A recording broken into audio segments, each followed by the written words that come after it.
रहते हैं। परेशान तो रहूंगा ना पार्वती, आखिर एक बेटी का बाप जो ठहरा। पार्वती, अब उसके हाथ पीले करने का समय आ गया है। लेकिन हमारे आनंदी तो अभी सिर्फ 9 साल की है, उसके अभी पढ़ने लिखने खेलने कूदने के दिन है। देख पार्वती, लड़कियां पराया धन होती है, उन्हें जितना जल्दी हो उतना जल्दी घर से विदा कर दे उतना ही अच्छा है। कल से आनंदी की पढ़ाई लिखाई बंद। पर बापू, मेरी क्या गलती है? आप मुझे पढ़ाई करने क्यों नहीं देते? तेरी गलती है कि तू एक लड़की है, लड़का होती तो क्या बापू, लड़का होती तो क्या?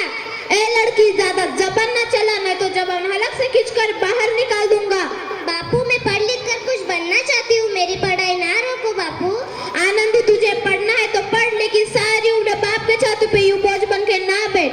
पर बापू, अभी तो मेरी उम्र पढ़ने लिखने की है, मुझे पढ़ लिख कर डॉक्टर बनना है। पढ़ाई पढ़ाई पढ़, आज तो तेरी इन किताबों का काम तमाम करके ही छोड़ूंगा। नहीं बापू, मत फाड़ो बापू, मत फाड़ो। हट चोरी। नहीं बापू, ये तुमने क्या किया? तुमने मेरी इन किताबों को ही नहीं फाड़ा बापू, मेरी किस्मत फाड़ दी, मेरी किस्मत। ये किताबें सिर्फ लड़कों के हाथ में अच्छी लगती है, लड़कियों के हाथ में सिर्फ मेहंदी अच्छी लगती है, मेहंदी। पर बापू, मैं लड़की हूँ तो क्या हुआ? लड़का और लड़की तो हमारे दोनों आंखों के समान होते हैं। देख आनंदी, और ये हो सलमान की जिंदा है, तो अब तक कई गला दबाकर बचपन में मार दिया होता तो तेरी बकबक नहीं सुननी पड़ती आज। पर बापू, मुझे चूल्हा जलाना अच्छा ना लगे है। आनंदी, देख, तू चूल्हा जलाना सीख ले, तेरे लिए यही अच्छा है। और हाँ, तेरा ब्याह होगा, वो भी कल के कल। अबला जीवन है कहानी तुम्हारी, आंचल में है दूध और आंखों में है पानी। मुझे माफ कर दे बेटी, तेरे बापू के जिद के आगे मेरी एक ना चलेगी। मुझे माफ कर दे बेटी, माफ कर दे। तो इस प्रकार मात्र 9 वर्ष की छोटी उम्र में आनंदी का विवाह गोपालराव जोशी से हो गया। बाल विवाह एक सामाजिक कृति है और इस कुप्रथा का शिकार होना पड़ा आनंदी को। 5 साल बाद आनंदी 14 साल की हो गई है। उसके घर एक शिष्य ने जन्म लिया है। तो देखते हैं आगे क्या होता है। देखिए ना इसे क्या हुआ है।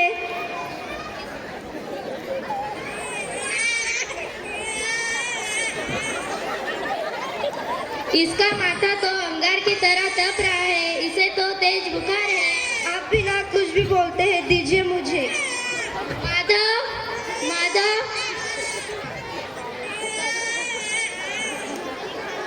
जल्दी से वैद्य जी को बुलाकर ला। जी लाता हूँ। तुम ये क्या कर रही हो? भगवान की विभूति लगा रही हूँ। आनंदी, ऐसा अंधविश्वास है।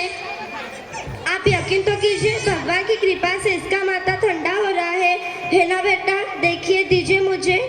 देखिए ना इसे क्या हो गया है, आंखें नहीं खोल रहा। उठो बेटा उठो, आंखें भी नहीं खोल रहा। आनंदी, हमारा बेटा कभी आंखें नहीं खोलेगा।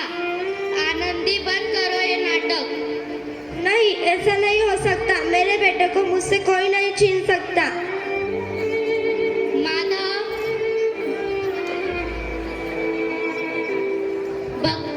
आनंदी, तुम्हारा बेटा भगवान ने नहीं, तुम्हारे अशिक्षा व अंधविश्वास ने तुम्हारा बच्चा छीना है। अगर तुम पढ़ी लिखी होती तो आज हमारा शिष्य जीवित होता। तुम अनपढ़ थी आनंदी, अनपढ़। बस नहीं रहूंगी मैं अनपढ़, ताकि कल किसी और आनंदी को इलाज के अभाव में अपना बच्चा ना खोना पड़े। शाबाश आनंदी, और यही तुम्हारे अपराधी के लिए प्रायश्चित भी है।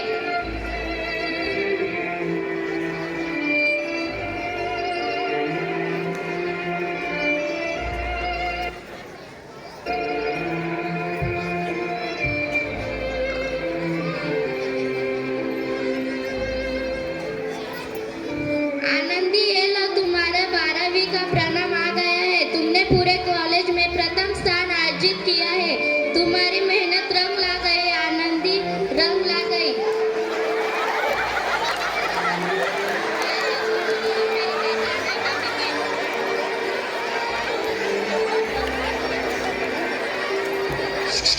हंसू नका। क्या मैं अमेरिका जा रही हूँ? पर ये सब मैं अकेले कैसे कर पाऊंगी? आनंदी, तुम खुद को इतना कम क्यों समझती हो? फिर इतना पढ़ने लिखने का फिर क्या फायदा?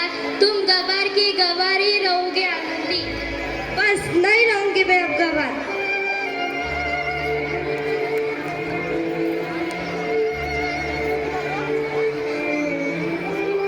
तो इस प्रकार 7 अप्रैल 1883 को आनंदी अमेरिका के पेंसिल्वेनिया के लिए रवाना हुई।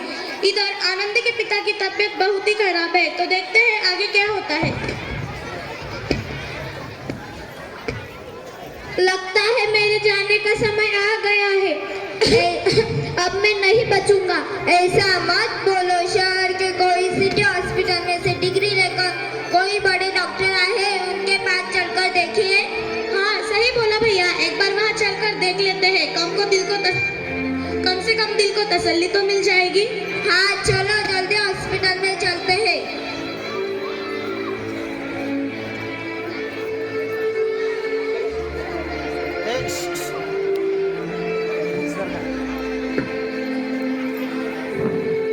इस मरीज की हालत तो बहुत खराब है। कोई चमत्कार है इसे बचा सकता है। डॉक्टर मैडम जल्दी देखिए, मरीज की हालत बहुत खराब है। लो आ गए डॉक्टर मैडम।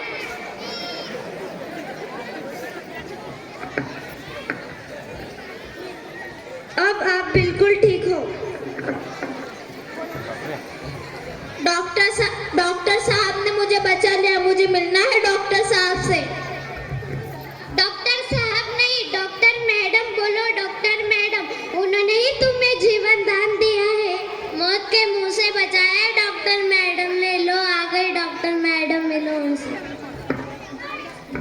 डॉक्टर मैडम आपका बहुत बहुत धन्यवाद, आपने मेरी जान बचाई है। मैं भला गरीब आपको इसके बदले में क्या दे सकता हूँ?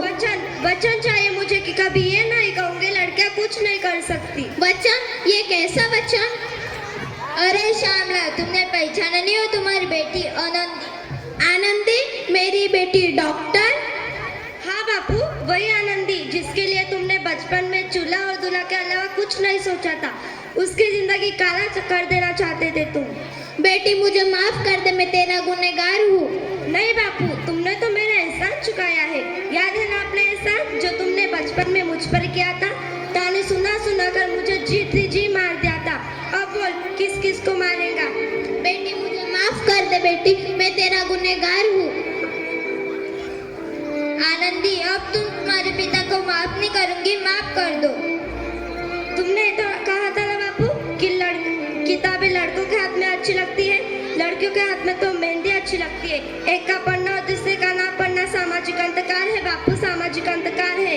उपकार मानता हूँ मैं तुझ जैसी बेटी का, जिसने मुझसे कुछ नहीं मांगा तो सिर्फ बराबरी का दर्जा मांगा। ये सच है बेटी, मैं तेरे माफी के लायक भी नहीं हूँ। बेटी मुझे माफ कर दे। उठो बापू। माफ कर दे। तो इस